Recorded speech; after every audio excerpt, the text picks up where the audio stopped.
une astuce pour oublier quelqu'un qu'on aime. Alors une astuce pour oublier quelqu'un qu'on aime. T'occuper à avoir des passions, voilà, si tu aimes le sport, faire du sport, si tu aimes le chant, chanter. Voilà, pour oublier quelqu'un qu'on aime, essaye de t'occuper de toi. Je pense que ce sera vraiment le meilleur conseil que je peux te donner. D'occuper ton esprit, parce que forcément quand on ne fait rien, quand on s'ennuie, eh bien on réfléchit et on a tendance à plus penser à cette personne. Donc si ton but est de l'oublier, essaye surtout de ne plus penser à l'oublier, mais de penser à toi et de faire des choses pour toi. Ça va automatiquement t'aider à oublier cette personne si tel est ton souhait. Deuxième question. C'est quoi pour toi la meilleure façon d'aborder une fille aujourd'hui? Alors pour moi, la meilleure façon serait tout simplement de dire bonjour. Sans rire, il y a énormément de personnes qui oublient quand il s'agit de messages, de dire bonjour. Et ils t'abordent d'une façon pas très très courtoise, on va dire. Donc formule de politesse, bonjour, se présenter. Donc ça c'est vraiment s'il s'agit d'aborder la personne par message. Et sinon si tu es à l'ancienne et que... Oui, parce que les relations où on se rencontre en réel, ça devient de plus en plus rare. C'est vraiment malheureux je trouve, parce que pour moi c'est les meilleures rencontres.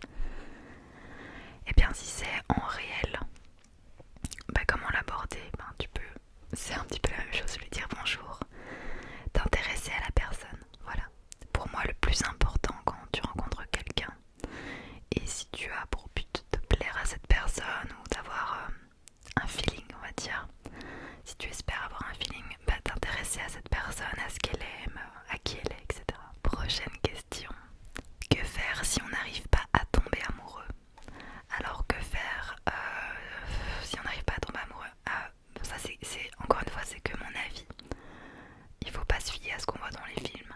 Il faut pas se fier à ce qu'on nous dit. Il faut pas se fier aux standards, entre guillemets.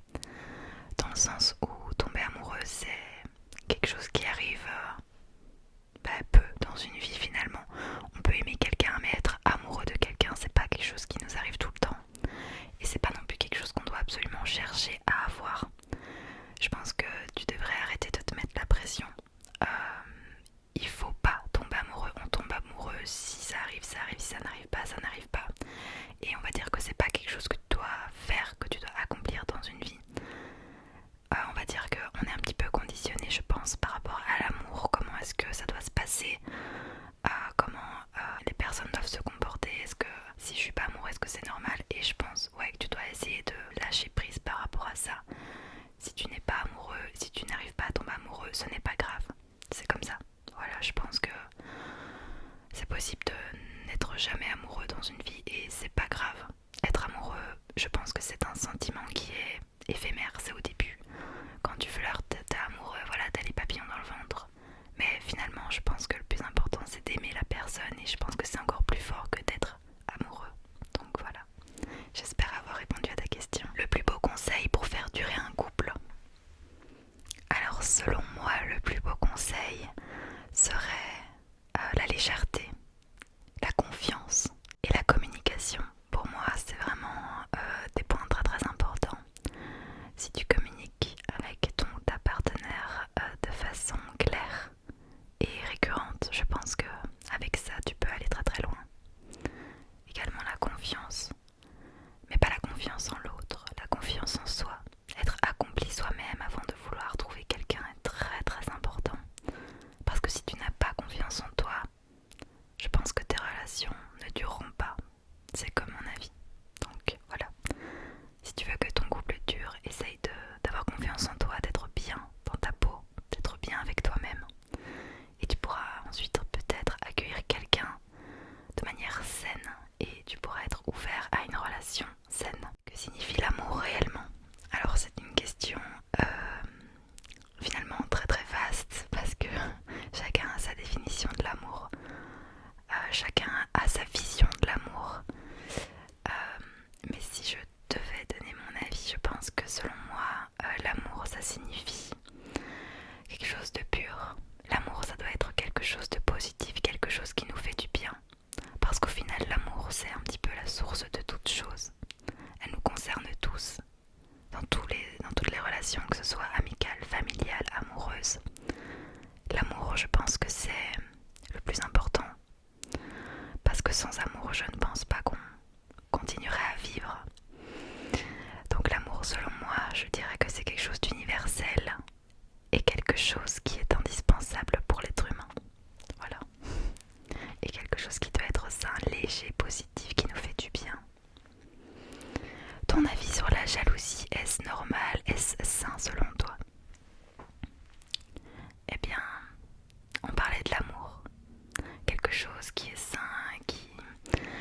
léger, etc. Eh bien, je pense que la jalousie, c'est le contraire. Donc, on a l'amour et on a la jalousie, le mal-être, la tristesse, l'angoisse, le manque de confiance en l'autre et en soi. Donc, je pense qu'il est très important de dissocier ces deux choses. Tu peux aimer quelqu'un, mais tu peux pas aimer quelqu'un et être jaloux. Ça va pas ensemble, ça casse sinon, et c'est pour ça que la plupart des relations ne durent pas. La jalousie n'est pas une preuve d'amour, et peut-être que je vous apprends quelque chose car j'entends souvent autour de moi: il est jaloux, ça veut dire qu'il m'aime. Non mais s'il est pas jaloux, ça veut dire qu'il s'en fout de moi. Oh, il est trop mignon, il est jaloux. Oh, elle est trop mignonne, elle est jalouse. Non, ça c'est des conditionnements qu'on nous met dans la tête parce qu'on voit ça dans les films, on voit ça dans la télé-réalité, on nous le dit tout simplement. La jalousie, vous pouvez le voir comme un sentiment négatif.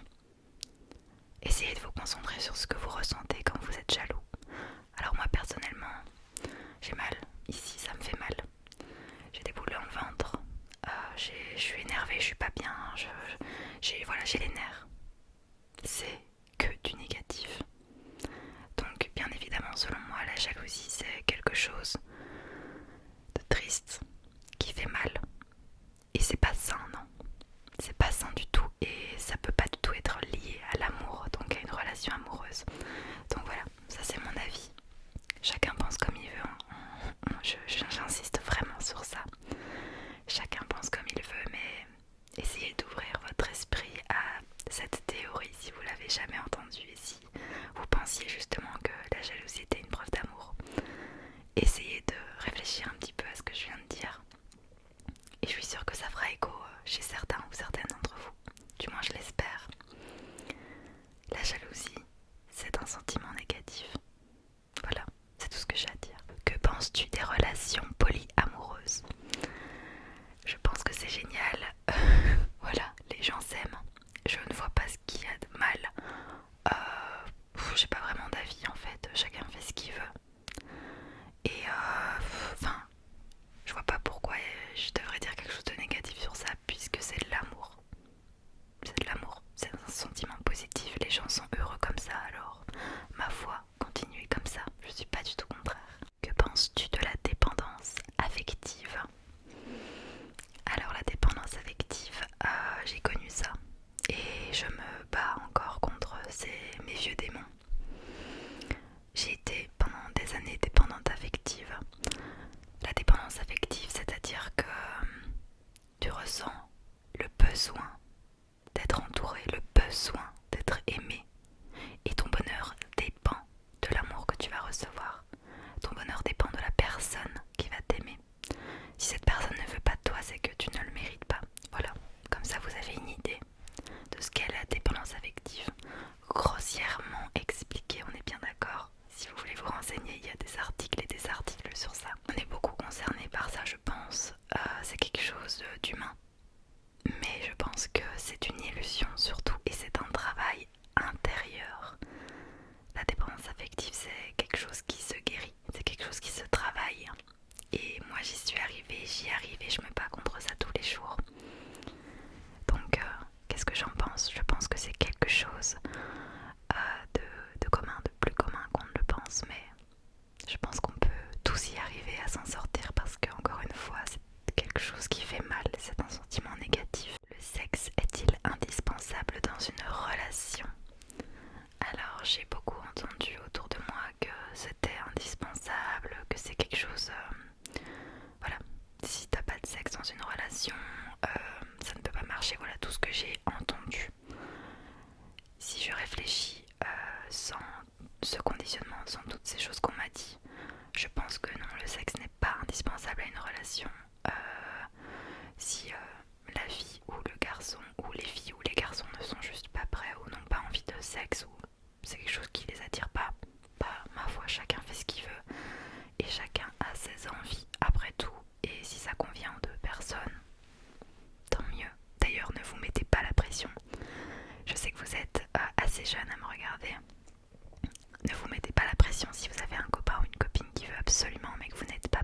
sentez mal, c'est pas normal, c'est qu'il y a un problème. Comment vaincre sa timidité quand quelqu'un nous plaît, qui nous plaît et nous fait comprendre que c'est réciproque?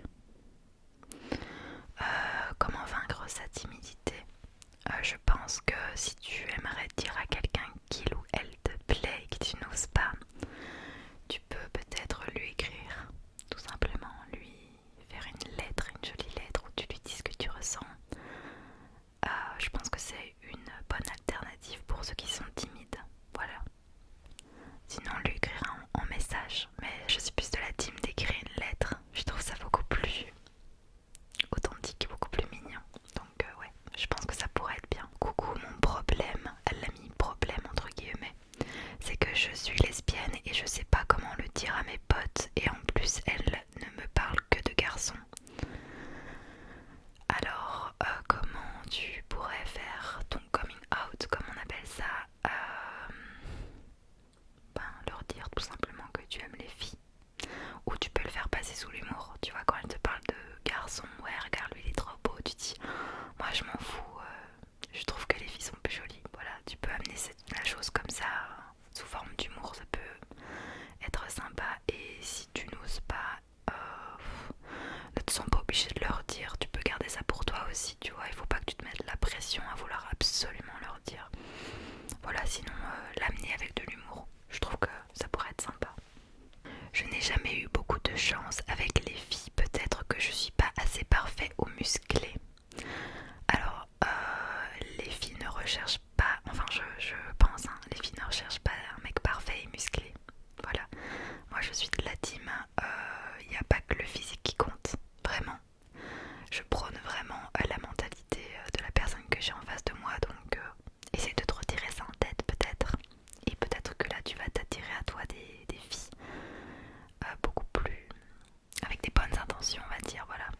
Peut-être que si tu avais ces muscles justement, tu t'attirerais que des filles qui sont là pour tes muscles. Donc finalement, essaye de te déconditionner encore une fois, de t'enlever ça de la tête. Les filles n'aiment pas les mecs avec des muscles. Enfin, il y en a qui aiment, mais il y a beaucoup de filles qui se concentrent pas spécialement sur ça.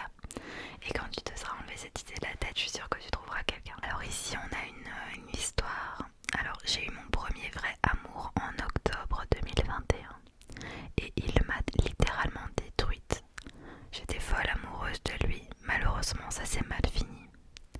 Il m'a quittée et m'a souhaité énormément de malheur, comme quoi je devais mourir, et aussi il m'insistait à me faire du mal.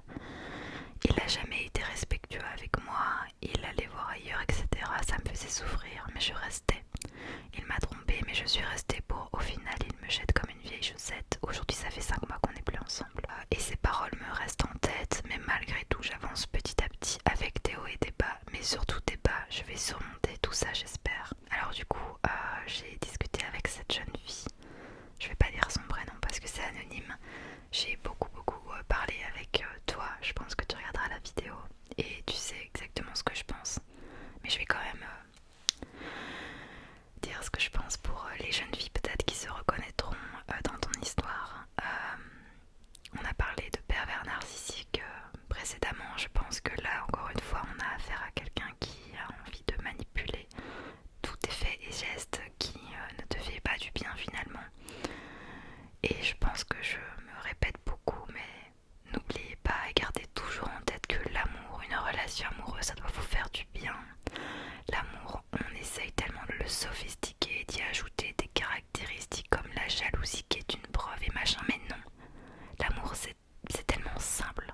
Alors pourquoi vouloir y ajouter toutes tes superficialités? Essaye de t'éloigner de cette personne-là, essaye de ne plus rentrer dans ce cercle vicieux. Je sais que c'est très compliqué parce que quand tu t'attires des manipulateurs, c'est très difficile de s'en détacher. Parce que généralement, ils savent exactement quelle cible viser. Voilà, ils savent que tu es sensible. Ils savent que tu es influençable.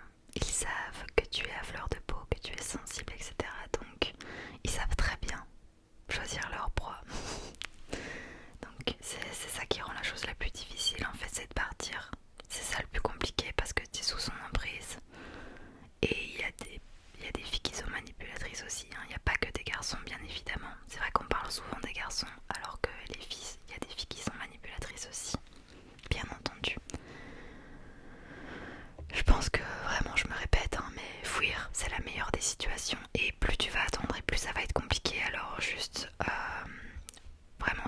partie, comme tu l'as expliqué, bravo, vraiment bravo, tu as fait preuve d'une force mentale incroyable, parce que je pense qu'on se rend pas assez compte, mais c'est extrêmement compliqué de partir quand tu es dans une relation toxique, donc vraiment bravo à toi. Et puis si il y a des personnes qui me regardent là et qui se sentent malheureusement concernées dans ce genre de relation et que vous n'arrivez pas à vous en sortir, n'hésitez pas à m'envoyer un message sur mon Instagram. Je suis toujours volontaire pour parler avec vous, vous donner des conseils, vous aider tout simplement. Donc n'hésitez pas à m'envoyer un message et je me ferai un plaisir de vous apporter du soutien mental. Que faut-il faire lorsque tu as le cœur brisé et que tu as l'impression de ne pas remonter la pente? Alors, que faut-il faire? T'occuper de toi encore une fois. Je pense que le plus important quand tu te sens abattu par une rupture, le plus important c'est de apprendre à respirer calmement et à juste prendre du temps pour toi, parce que quand on est dans une relation, on a peut-être tendance parfois à s'oublier, à ne plus faire des choses pour soi, à ne plus prendre soin de soi-même. Alors juste te poser au soleil, lire un livre, dessiner, chanter, faire des choses pour toi, réapprendre à t'aimer et ne plus dépendre finalement de cette relation et essayer de positiver finalement pourquoi est-ce que je ne suis plus avec cette personne, quelles choses positives maintenant vont venir à moi, est-ce que je vais pouvoir du coup prendre plus de temps pour moi, essayer de faire la part des choses, voir le positif. Je pense que c'est le plus important. Et puis ma mamie me disait que le temps guérit les maux, alors je pense que tu dois faire confiance en la vie et le temps fera les choses. Est-ce normal quand on est en couple avec la personne, on a toujours ce sentiment parfois qu'il va te tromper ou t'abandonner à nouveau? Alors est-ce que c'est normal? Je peux pas vraiment te dire si c'est normal. Voilà, qui suis-je pour définir la normalité? Tout ce que je peux te dire, c'est que ce sentiment d'abandon, il t'appartient et il est en toi. Et je pense que tu dois aller au-delà, essayer de peut-être comprendre d'où ce sentiment d'abandon vient. Est-ce que c'est lié à un abandon que tu as peut-être subi avec quelqu'un de ta famille, quelqu'un d'autre? Essaye de réfléchir. Encore une fois, là, je pense que ça relève vraiment du développement personnel que tu as à faire. Essayer de guérir peut-être aussi tes blessures à toi. Ce sentiment d'abandon, je le comprends. Vraiment, je te comprends. Et je vous comprends si vous êtes plusieurs dans le cas d'avoir toujours ce sentiment, de se sentir abandonné, d'avoir l'impression qu'on peut tout perdre à tout moment. Il ne faut pas en vouloir au monde entier, à la personne avec qui tu es. Il faut en vouloir à personne, en fait, il faut plutôt switcher de sentiment et se dire mince, je suis malheureux, il y a quelque chose qui va pas en moi. Et ça, c'est pas quelque chose qui ne va pas en la personne en fait qui est en face de toi. Et je pense que tant que tu n'auras pas guéri ce qu'il y a en toi, donc ce profond mal-être, cette peur de l'abandon, je pense que tu ne seras jamais, jamais, jamais heureux avec quelqu'un, parce que tu auras toujours cette peur et finalement ça va impacter sur la personne avec qui tu es, parce que cette personne, tu vas lui faire ressentir inconsciemment par ta jalousie, par tes remarques, par cette inquiétude permanente, la personne va le ressentir. Alors du coup, tu vas t'attirer quelqu'un qui va te quitter, quelqu'un qui va te tromper. En fait, clairement, là, la citation, elle est vraiment dans le contexte. On attire ce que l'on pense. Donc si tu penses abandon, on va t'abandonner. Si tu penses tromperie, on va te tromper. Donc comme je le dis, vraiment, le travail que tu vas faire pour toi et en toi va absolument changer toute ta vie, parce que ça va changer les personnes que tu vas t'attirer, ça va changer le comportement des personnes qu'ils auront avec toi. Voilà. Donc pour les personnes qui se demandent pourquoi est-ce que je me fais toujours tromper, essaye de te remettre en question. Voilà. Je sais que c'est dur et personne ne mérite d'être trompé, bien entendu. Ça fait mal. Personne ne mérite ça. Mais il est important de faire son introspection, sa propre introspection, et d'essayer de se comprendre avant d'en vouloir à la terre entière et de montrer du doigt les trompeurs ou les trompeuses. Comment une fille va réagir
relation, plusieurs nanas ou plusieurs mecs à 20 ans, qui l'a dit et qui a raison finalement.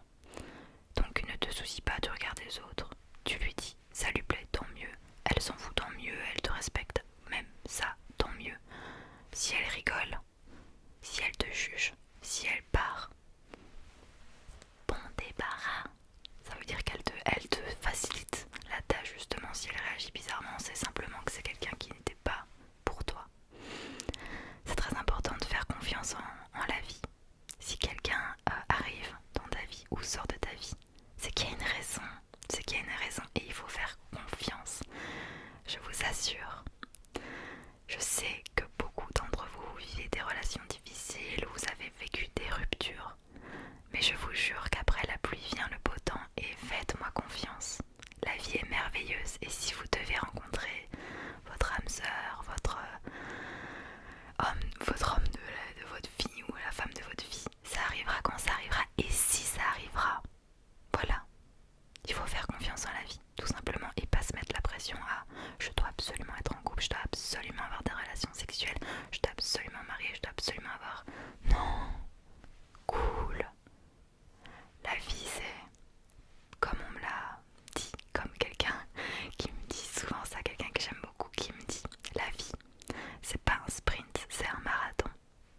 Il faut faire confiance en la vie et arrêter de vouloir tout avoir tout de suite. Il faut souffler, voilà tout simplement. Dernier message. Hey, j'ai vu ta story sur la vidéo Dr Love que tu filmeras prochainement. Oui, maintenant. J'espère que ce n'est pas déjà fait. Non, pas du tout. Sinon, tant pis. Voilà mon problème. Je suis en couple et très amoureuse depuis 3 ans, mais depuis quelques semaines, un de ses amis et moi parlons beaucoup. Je ne sais pas s'il flirte ou pas, étant donné qu'il est très timide de base et qu'il n'a pas l'air de trahir ses amis. Il a beaucoup de principes. Cependant, on se taquine et on se cherche souvent. Je ne suis pas indifférente à ça, mais je sais que pour moi, ça n'ira jamais plus loin. Est-ce que je devrais en parler à mon copain? Alors, déjà, merci à toi pour ton message. Alors, est-ce que tu devrais en parler à ton copain? Je pense que la réponse est en toi. Si tu en ressens le besoin, parle-lui-en. Sinon, tu peux simplement lui évoquer le fait que tu aimes plaire. Je sais qu'on a du mal à le dire, on a du mal à assumer, mais on est des humains et on adore plaire à différents niveaux. Mais moi, par exemple, j'adore plaire et c'est quelque chose de naturel et je l'assume. Ça a été très compliqué pour moi de l'assumer parce que souvent ça a une connotation. Voilà, je vais pas dire de gros mots. Mais c'est naturel, tu aimes plaire, c'est comme ça, c'est pas grave, tu dois pas t'en vouloir. Après, si tu as des principes que t'as pas envie de tromper, etc., parle-lui-en, tout simplement, essaye de te confier à lui. Et puis au niveau de votre complicité, tu verras comment est-ce qu'il réagit, mais s'il t'aime, il comprendra. Et puis vous pouvez justement rigoler, tu peux dire que simplement t'aimes plaire et puis que voilà, vous vous taquinez, etc. Mais si ton copain est un peu jaloux et que vous n'avez pas trop instauré une aussi grande confiance, peut-être essaye de garder ça pour toi. Voilà, tu peux avoir ton jardin secret, etc. Après, essaye de faire attention quand même, parce que c'est bien de plaire, mais c'est un jeu dangereux parfois, surtout quand tu n'as pas envie de tromper, ou si tu as envie d'en parler avec lui et que tu en ressens le besoin. Parle-lui-en tout simplement, mais fais attention quand même avec ce petit jeu avec son meilleur ami. Il faudrait pas que ça blesse ton copain. Il faudrait pas faire du mal à la personne que tu aimes, suivant son seuil de tolérance. Donc voilà, fais attention, mais suivant l'ouverture d'esprit que vous avez instaurée dans votre couple, tu peux lui en parler ou non de façon beaucoup plus libre ou pas. Mais c'est important quand même que tu gardes ton petit jardin secret. Voilà, te sens pas obligé de tout dire non plus, quoi. Donc voilà. Bon, et bien, je pense que j'ai répondu à beaucoup de questions. Je pense qu'on va s'arrêter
chose que vous.